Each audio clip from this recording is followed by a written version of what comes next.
예, 꿈은 공동체를 통해 이루어집니다. 이런 제목으로 느헤미야서 3장 1절에서 32절 말씀을 이렇게 함께 나누도록 하겠습니다. 우리 지난주부터 우리 수요 기도회를 느헤미야서 말씀으로 함께 묵상하고 있습니다. 교회 이전을 앞두면서 우리가 성벽을 재건하는 142년 만에 무너졌던 성벽을 재건했던 그 느헤미야의 성벽 재건의 역사를 살펴보면서 우리 교회 이전에 두신 하나님의 뜻이 무엇인지를 곰곰 생각해 보는 시간이 되기를 원합니다. 어쨌든 지난주 우리는 말씀을 통해서 하나님을 의지하여 꿈을 꾸는 자에게 그 꿈이 이루어진다 하는 것을 보았습니다. 느헤미야는 사실 그 예루살렘 성벽을 재건하기에 적합하지 않은 그런 사람이었습니다. 왜냐하면 예루살렘으로부터 무려 1400km나 떨어져 있는 이 지도에서 보면 그런 바벨론 땅에 살고 있었습니다. 그리고 그는 이 예루살렘 성벽이 무너지는 것도 보지 못했고 또 회파되고 또 사람들이 참 주변 족속들로부터 괴롭힘 당하는 것과는 상관이 없는 바벨론 포로의 3세대쯤 되는 할아버지 때의 포로로 붙들려 왔기 때문에 그 자신은 그런 예루살렘이 망할 때 그런 어떤 슬픔이나 고통을 잘 경험해 보지 못했던 사람이기도 합니다. 게다가 그는 지금 이 바벨론 땅에서 술 맡은 관원으로서 아주 이렇게 그 왕의 호의를 입고 있는 입장이었기 때문에 굳이 그가 참 예루살렘으로 돌아와야 되겠다 하는 생각을 하지 못했고 또 하지 않을 수도 있는 그런 처지였습니다. 그렇지만 이 느헤미야는 예루살렘 성벽이 무너지고 회파되었고 성민들이 예루살렘 성 안에 있는 사람들이 유린당하고 있다는 말을 들을 때 그는 이 예루살렘 성벽 재건에 대한 꿈을 꾸게 되었고 그 꿈을 이룰 만한 상황이 아니었지만 그가 하나님을 의지하고 그 꿈을 꾸기 시작했을 때 그가 이 아닥사스다 왕의 호의를 입고 예루살렘으로 돌아가게 되는 장면을 우리가 지난주에 보았습니다. 다시 한번 말씀드리지만 우리의 형편이 도무지 꿈을 꿀 만한 상황이 아니라 할지라도 하나님을 믿고 하나님을 의지함으로 꿈을 꿀 수 있기를 바랍니다. 그래서 그 꿈을 구체적으로 이렇게 꾸면서 준비해 나갈 때에 느헤미야도 그런 이 도무지 멀리 떨어져 있고 자신은 포로 신세고 왕에게 꽉 잡혀 있는 신세였지만 그럼에도 불구하고 성벽에 대한 재건에 대한 마음을 품고 그것을 놓고 기도하면서 준비하고 있을 때에 하나님께서 아닥사스다의 마음을 움직여서 이 느헤미야에게 참 원하는 것을 묻고 또 느헤미야가 필요로 하는 것들을 이렇게 응답하는 그런 역사가 일어난 것입니다. 그래서 하나님을 참 의지하고 하나님을 의지하면서 꿈을 꿀 때에 내 처지는 그렇지 못할지라도 하나님께서 놀랍게 그 꿈에 응답해 주신다. 그래서 우리가 하나님을 의지하고 꿈을 꾸는 우리 부르심의 가족들이 되시기를 그런 2025년이 되시기를 축복합니다.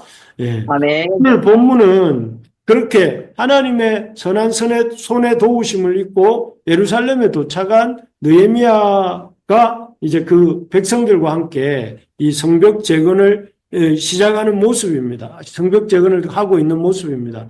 이 모습은 느헤미야가 예루살렘 백성들과 힘을 합쳐서 성벽을 재건하는 모습을 보면서 참 그런 생각이 듭니다. 꿈을 이루는 하나님이 주시는 꿈을 이루어가는 과정은 우리가 생각할 때는 하나님 내게 주신 꿈이니까 내가 이루어가는 것처럼 생각하기 쉽지만 하나님이 내게 주신 꿈을 이루어가는 과정이 철저하게 공동체적이다 하는 것입니다. 그래서 느헤미야에게 하나님 주신 꿈이 무엇인가 하면은 그 성벽 재건이라는 꿈이었습니다. 공동체의 구원을 이룰 수 있는, 유다 백성 공동체를 지킬 수 있는 성벽을 재건하는 그것이 느헤미야의 꿈이 되었고 또 이 꿈을 이루기 위해서 이제 온 백성이 참여합니다. 이 유다 땅으로 돌아온 느헤미야를 중심으로 온 백성이 참여해서 공동체적으로 이루어가는 것을 볼 수가 있습니다. 그래서 우리가 어떤 꿈을 꾸고 또 그 꿈을 이루어가는 삶을 살기 원한다면 나 혼자 이렇게 이루는 것이 아니라 믿음의 공동체에 교회의 기초를 두고 또 그 믿음의 공동체인 교회와 교회 동력자들의 도움을 받아야 된다 하는 것입니다. 우리가 개인적인 꿈이라 할지라도 그 개인의 꿈을 개인이 이루는 것이 아니라 하나님이 우리에게 꿈을 주실 때 그 꿈을 하나님이 우리 공동체를 통해서 그 꿈을 유지하고 또 그 꿈을 함께 이루어가면서 그 꿈을 이렇게 펼치는 것이 하나님의 방법이다 하는 것입니다. 그래서 참 하나님은 철저하게 공동체적으로 역사하십니다. 삼위 하나님 자체가 삼위일체로 공동체적으로 존재하시고 그렇기 때문에 구약에서는 이 아브라함 한 사람만 부르신 것이 아니라 아브라함, 이삭, 야곱에 가면 12명의 아들들을 통해서 이스라엘 공동체를 세우셔서 역사하시고 신약에서는 교회 공동체를 교회라는 공동체를 세우셔서 역사하지 않습니까? 그렇기 때문에 여러분 교회 공동체라는 것을 여러분 신앙의 그런 신앙생활에서 선택해도 되고 안 해도 되는 그런 것이 아니라 정말 신앙에 있어서 시작과 끝이라고 할 수 있고 신앙에 있어서 가장 중요한 부분이라는 것을 기억하면서 교회를 중요하게 생각해야 됩니다. 교회 공동체를 중요하게 생각을 하고 교회 공동체 중심으로 하나님 앞에 살려고 교회 백성들의 교회에 속해 있는 하나님의 백성들과 함께 움직이려고 하는 그런 우리 마음을 가진 부르심의 가족들이 되시기를 소망합니다. 그렇게 할 때에 이 느헤미야가 142년 동안이나 방치되어 있었던 성벽을 재건하고 또 그 성벽을 잘 지었기 때문에 그로부터 약 400여 년이 지났을 때에 예수님이 이 땅에 오시게 된 것처럼 하나님 역사에 귀하게 쓰임받는 우리도 그렇게 쓰임받을 수 있는 것입니다. 그래서 여러분 우리가 이 공동체가 중요하다는 것을 하나님이 공동체를 통해서 꿈을 이루어 가신다는 것을 이렇게 마음에 새겨야 되겠습니다. 그렇다면 이제 이 오늘 본문에서 하나님은 어떻게 이 이스라엘 백성들을 느헤미야와 이스라엘 백성을 통해서 구체적으로 어떻게 공동체가 함께 하면서 하나님의 일을 감당했는가 하는 것을 살펴보기를 원합니다. 먼저 이 성벽 재건 역사에 이스라엘 백성이 어떻게 동력했는가 느헤미야와 이스라엘 백성들이 첫째는 우리 같이 한번 읽어볼까요? 시작. 모두가 다 같이 힘을 합쳐 성벽 재건에 동참했습니다. 여기 보시면 이 오늘 읽은 본문 느헤미야 3장은 어쩌면은 이 성경에서 아주 지루한 성경으로 생각할 수 있는 그런 부분입니다. 왜냐하면은 여러분 자세히 안 보셨겠지만 세어보면 약 75명이나 되는 사람의 이름이 계속 나옵니다. 그리고 또 계속해서 반복되는 말도 이런 말들이 반복되죠. 뭘 건축하였고, 건축하였으며, 문짝을 달고, 빗장을 갖추었고, 중수하였고, 중수하였다. 이런 말들이 계속 반복되기 때문에 보통 이 성경을 읽다가 보면, 정말 나는 누구, 우리는 어디, 여기는 어디, 이러면서 사람이 어떻게, 자기가 어디에 있는지 혼돈스러운 상태에 놓일 수 있는 그런 본문입니다. 얼핏 보면. 하지만 본문을 자세히 보면 참 이 본문이 비슷한 말로 지루하게 반복되는 것이 아니다 하는 것을 볼 수가 있습니다. 그래서 앞에서 말씀드린 것처럼 이 75명의 이름이 다 다릅니다. 이름이 다 다르고요. 같은 사람이 한 명도 없고 그들의 직업이 다 다릅니다. 직업이. 그래서 1절에 등장하는 엘리야십 같은 사람은 그 직업이 대제사장입니다. 1절에 나오는 엘리야십은. 그런데 8절에 보면 우시엘과 하나냐라는 사람이 나와요. 이 사람은 뭐 하는 사람이냐면 각각 금세공업자와 향품 장사, 화장품 장사였습니다. 그러니까 직업을 위로는 대제사장이 있고 또 그 대제사장이 아닌 다른 사람들 중에는 금세공업자도 있고 또 이렇게 향품 장사도 있고 또 다양한 업종이 있었습니다. 그리고 신분도 다릅니다. 그래서 달랐습니다. 엘리야셉 같은 앞에서도 말한 것처럼 제사장이 있었고 또 예루살렘 지방의 절반을 다스리는 르바야 같은 고위층도 있었는가 하면 5절에 보면 나오는 드고아 사람들 같은 이 다른 어떤 이민족 내지는 천한 신분을 가진 사람들도 있었습니다. 그리고 성도 다릅니다. 성. 대부분이 남성이었지만 12절에 보면은 12절에 할로에스의 아들 살룸의 딸 이런 표현이 나옵니다. 그러니까 이 여성들도 있었습니다. 그래서 우리가 이 성벽 재건에 참여하는 사람들이 직업도 다양하고 또 빈부 기천도 이렇게 초월해서 빈환자, 부환자, 귀환자, 천환자 다 섞여 있었고요. 직업도 대제사장, 향품장사, 또 금세공업자 뭐 이러면서 다양한 직업들이 다 동참해서 이렇게 모든 사람들이 참여하여서 예루살렘 성벽 재건을 이루고 있는 모습을 우리가 볼 수가 있습니다. 그래서 여기서 우리가 이 성벽 재건이 이렇게 이루어지는 것이 그저 어떤 몇 사람의 이 애씀과 노력으로 이루어진 것이 아니라 이것이 보여주려고 하는 것은 모든 직업에서 모든 사람들이 이렇게 한 마음이 되어서 동참했다 하는 것을 보여주는 것이 이 32절까지에 나오는 명단들과 그들의 어떤 헌신이죠. 우리가 명심해야 될 것은 하나님의 교회 공동체가 든든히 세워지기 위해서는 어떤 특정한 사람들, 사역자들이나 혹은 교회를 위해서 헌신하는 몇몇 사람들을 통해 교회가 세워지는 것이 아닙니다.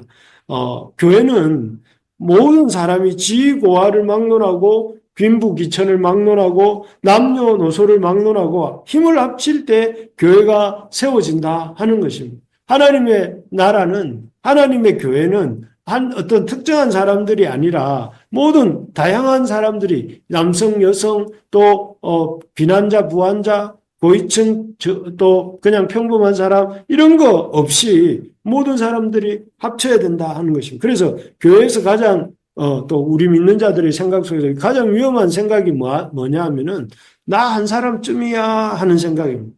나 한 사람쯤이야 없어도 예배가 이루어지겠지. 나 한 사람이 없어도 전도 되겠지. 나 한 사람쯤 빠져도 새벽기도 되겠지. 이러면서 그렇게 빠지는 것입니다. 그런 것이 가장 그 개인으로 볼 때도 위험한 생각이고 교회도 위험한 참 상황이 되는 것입니다. 그래서 참 이 나 한 사람쯤이야 하고 생각하는 순간에 하나님의 교회는 세워지지 않습니다. 반대로 나 한 사람이라도 라고 생각하는 그런 사람들이 많을 때 교회가 성장하는 것입니다. 교회가 잘 되는 것이죠. 바라기는 2025년도에는 우리 교회 부르심의 가족들이 나 한 사람쯤이야 이렇게 생각하는 것이 아니라 나 한 사람이라도 라고 생각하면서 교회 섬기는 일에 나 한 사람이라도 교회를 잘 섬겨야지. 나 한 사람이라도 교회 이 청소를 같이 해야지. 나 한 사람이라도 새벽 기도에 나가야지. 나 한 사람이라도 참 하나님의 일에 헌신해야지. 라고 생각하는 사람들이 많아지기를 주님의 이름으로 축복합니다. 그래서 새해에는 우리 2025년도에는 우리 교회 안에 나 한 사람이라도 라고 생각하는 사람들이 많아지도록 우리 같이 기도합시다. 그래서 지체들이 참 나 한 사람이라도 하나님 앞에 헌신하고 나 한 사람이라도 우리 지체들을 위해서 기도하고 나 한 사람이라도 본을 보여야지 라고 생각하는 우리 형제 자매들이 많이 생기고 또 그런 분위기가 대세를 이루는 우리 교회가 되기를 주님의 이름으로 축복합니다.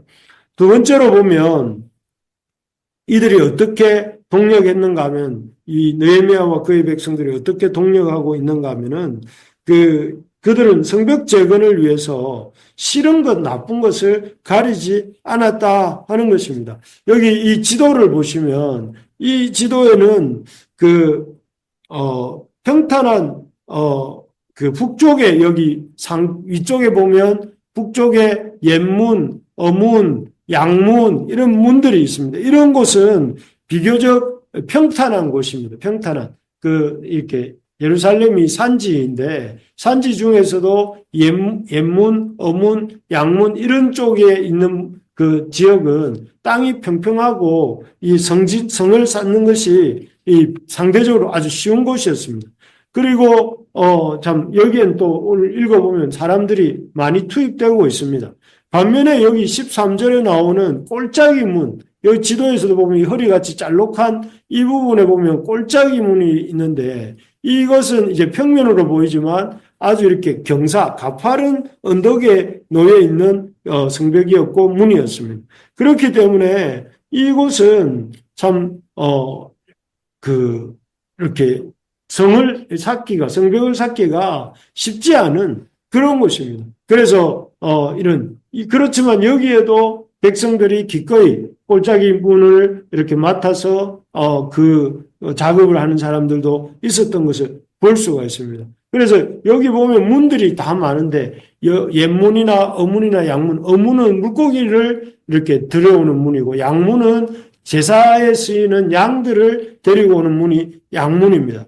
그래서 이런 문들은 참 비교적 그나마 좀 이렇게 깨끗한 것이지만 여기 꼴짝이 문이나 이 분문이라는 것은 옆에 그림도 있지만 이 사람들의 배설물을 버리는 이런 곳인데 이런 문을 또 누군가는 꼴짝이 문이든 분문이든 이런 문을 맡아서 이렇게 그 공사를 해야 되는 사람도 있었습니다. 그리고 옆에 있는 샘문이나 수문 같은 데는 난공사 지역입니다. 그래서 어쨌든 이런 것들을 보면